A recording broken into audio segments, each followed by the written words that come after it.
नमो भगवते वासुदेवाय नमः। जय माता दी दोस्तों, आप देख रहे हैं आपका अपना यूट्यूब चैनल व्रत त्योहार कथाएं। मैं हूं आपके साथ रिमझिम शर्मा।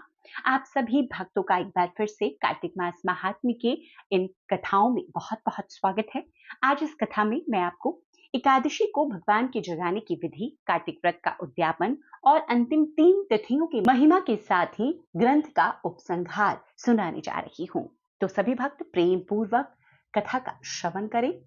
ब्रह्मा जी कहते हैं, जो पुरुष कार्तिक मास में प्रतिदिन पुरुष सूक्त के मंत्रों द्वारा अथवा 5 रात्र आगम में बताई हुई विधि के अनुसार भगवान विष्णु का पूजन करता है, वह मोक्ष का भागी होता है। जो कार्तिक में ओम नमो नारायणाय इस मंत्र से श्रीहरि की आराधना करता है, वो नरक के दुखों से मुक्त हो जाता है, रोग शोक से रहित वैकुंठ धाम को प्राप्त होता है। कार्तिक मास में जो मनुष्य विष्णु सहस्त्रनाम तथा गजेंद्र मोक्ष का पाठ करता है, उसका फिर संसार में जन्म नहीं होता।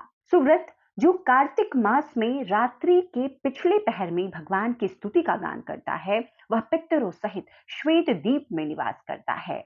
आषाढ़ की शुक्ल पक्ष की एकादशी तिथि को शंखासुर दैत्य मारा गया था, अतः उसी दिन से आरंभ करके भगवान 4 मास तक क्षीर समुद्र में शयन करते हैं और कार्तिक शुक्ला एकादशी को जागते हैं। इस कारण वैष्णवों को एकादशी में निम्नांकित मंत्र का उच्चारण करके भगवान को जगाना चाहिए। हे गोविंद उठिए, उठिए हे गरुड़ ध्वज, उठिए हे कमलकांत, निद्रा का त्याग कर तीनों लोकों का मंगल कीजिए। ऐसा कहकर प्रातःकाल शंख नगाड़े आदि बजवाएं, वीणा वेणु मृदंग आदि की मधुर ध्वनि के साथ नृत्य गीत और कीर्तन आदि करें। देवेश्वर श्री विष्णु को उठाकर उनकी पूजा करें और सायकाल में तुलसी की वैवाहिक विधि को संपन्न करें। एकादशी सदा ही पवित्र है। विशेषतः कार्तिक की एकादशी परम पुण्यदायी मानी जाती है। उत्तम बुद्धि वाला मनुष्य वृद्ध माता पिता का विधि पूर्वक पूजन करके अपनी स्त्रियों के साथ भगवान विष्णु के प्रसाद को भक्षण करे। जो इस प्रकार विधि से द्वादशी व्रत का अनुष्ठान करता है, वह मनुष्य उत्तम सुखों का उपभोग करके अंत में मोक्ष को प्राप्त होता है। हे मुनि श्रेष्ठ, जो मनुष्य द्वादशी तिथि के इस परम उत्तम पुण्यमय महात्म्य का पाठ अथवा श्रवण करता है, वह उत्तम गति को प्राप्त होता है। अब मैं कार्तिक व्रत के उद्यापन का वर्णन करता हूँ, जो सब पापों का नाश करने वाला है। व्रत का पालन करने वाला मनुष्य कार्तिक शुक्ला चतुर्दशी को व्रत की पूर्ति और भगवान विष्णु की प्रीति के लिए उद्यापन करे। तुलसी के ऊपर एक सुंदर मंडप बनवावे, उसे केले के खंभों से संयुक्त करके नाना प्रकार की धातुओं से उसकी विचित्र शोभा बढ़ावे। मंडप के चारों ओर दीपकों की श्रेणी सुंदर ढंग से सजाकर रखे। उस मंडप में सुंदर वंदनवारों से सुशोभित 4 दरवाजे बनावे और उन्हें फूलों तथा चवर से सुसज्जित करें। द्वारों पर पृथक पृथक मिट्टी के द्वारपाल बनाकर उसकी पूजा करें। उनके नाम इस प्रकार हैं: जय, विजय, चंड, प्रचंड, नंद, सुनंद, कुमुद और कुमुदाक्ष। उन्हें चारों दरवाजों पर 2-2 के क्रम से स्थापित करके विधि पूर्वक भक्ति पूर्वक उनका पूजन करें। तुलसी जी की जड़ के समीप 4 रंगों से सुशोभित सर्वतोभद्र मंडल बनवावें और उसके ऊपर पूर्ण पात्र तथा पंचरत्न से संयुक्त कलश की स्थापना करें। कलश के ऊपर शंख चक्र गदाधारी भगवान विष्णु का पूजन करें। भक्ति पूर्वक उस तिथि में उपवास करें तथा रात्रि में गीत वाद्य कीर्तन आदि मंगलमय आयोजनों के साथ जागरण करें। जो भगवान विष्णु के लिए जागरण करते समय भक्ति पूर्वक भगवत संबंधी पदों का गान करते हैं, वे सैकड़ों जन्मों की पाप राशि से मुक्त हो जाते हैं। उसके बाद पूर्णमासी में एक सपत्नीक ब्राह्मण को निमंत्रित करें।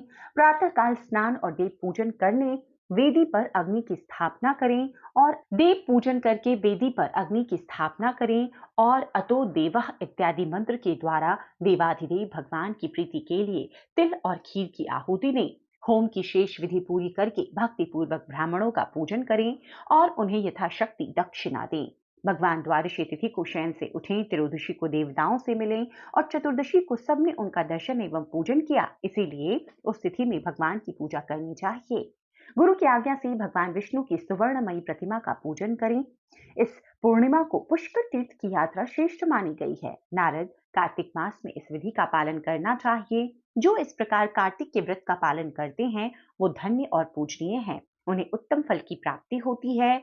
जो भगवान विष्णु की भक्ति में तत्पर हो कार्तिक में व्रत का पालन करते हैं, उनके शरीर में स्थित सभी पाप तत्काल नष्ट हो जाएं और श्रद्धापूर्वक कार्तिक के उद्यापन का महात्म्य सुनता और सुनाता है, वह भगवान विष्णु का सायुज्य प्राप्त करता है। भगवान विष्णु की पूजा में रात्रि काल व्यापिनी चतुर्दशी ग्रहण करनी चाहिए और अरुणोदय के समय भगवान शिव की पूजा करनी चाहिए। सायंकाल काशी के पंच गंगा तीर्थ में स्नान करके भगवान विंदु माधव की पूजा करें। पहले विष्णु कांची में स्नान करके भगवान अनंत सेन की पूजा करें।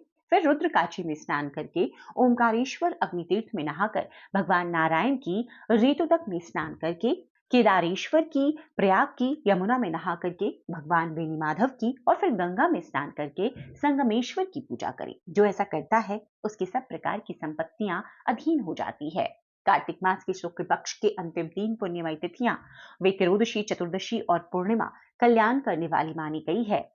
उनकी अति पुष्करणी संज्ञा है, वे सब पापों का नाश करने वाली है। जो पूरे कार्तिक मास में स्नान करता है वह इन्हीं 3 तिथियों में स्नान करके पूर्ण फल का भागी होता है। त्रयोदशी में समस्त वेद जाकर प्राणियों को पवित्र करते हैं। चतुर्दशी में यज्ञ और देवता सब जीवों के पावन बनाते हैं। पूर्णिमा में भगवान विष्णु से अधिष्ठित संपूर्ण श्रेष्ठ तीर्थ ब्रह्मघाती और शराबी आदि सब पापी प्राणियों को शुद्ध करते हैं। जो गृहस्थ उक्त 3 तिथियों में ब्राह्मण कुटुंब को भोजन कराता है वह अपने समस्त पितरों का उद्धार करके परम पद को प्राप्त होता है। जो कार्तिक के अंतिम 3 दिनों में गीता पाठ करता है उसे प्रतिदिन अश्वमेध यज्ञ का फल प्राप्त होता है। जो उक्त तीनों दिन विष्णु सहस्त्रनाम का पाठ करता है वह जल से कमल के पत्तों की भांति पापों से कभी लिप्त नहीं होता। वैसा करने वाला कुछ मनुष्य, देवता और कुछ सिद्ध होते हैं। कार्तिक मास की अंतिम 3 तिथियां सब पुण्यों का उदय होता है। उनमें भी पूर्णिमा का महत्व विशेष है। पूर्णिमा को प्रातःकाल उठकर शौच स्नान आदि से निवृत्त हो समस्त नित्य कर्मों की समाप्ति करके भगवान विष्णु का पूजन करें। बगीचे में अथवा घर पर भगवत भक्त पुरुष कार्तिक पूर्णिमा के दिन मंडप बनावे, उसे केलों के खंभों से सुशोभित करे, उसमें आम के पल्लवों की बंधनवार बनावे और ऊख के डंडे खड़े करके उस मंडप को सजावे। विचित्र वस्त्रों से मंडप को अलंकृत करके उसमें भगवान विष्णु की पूजा करे। पवित्र, चतुर, शांत, ईर्षा रहित, साधु, दयालु, उत्तम वक्ता और श्रेष्ठ बुद्धि वाला पुराणज्ञ विद्वान वहां बैठकर पवित्र कथा कहे। पौराणिक विद्वान जब व्यासासना पर बैठ जाएं तब से लेकर उस प्रसंग की समाप्ति होने तक किसी को नमस्कार न करें।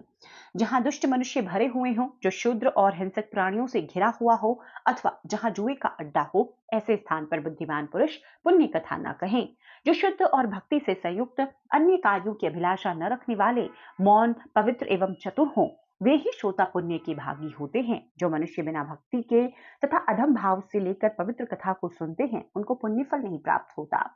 मास के अंत में गंधमाल्य, वस्त्र, आभूषण आदि धन के द्वारा भक्ति पूर्वक पौराणिक विद्वान का पूजन करें।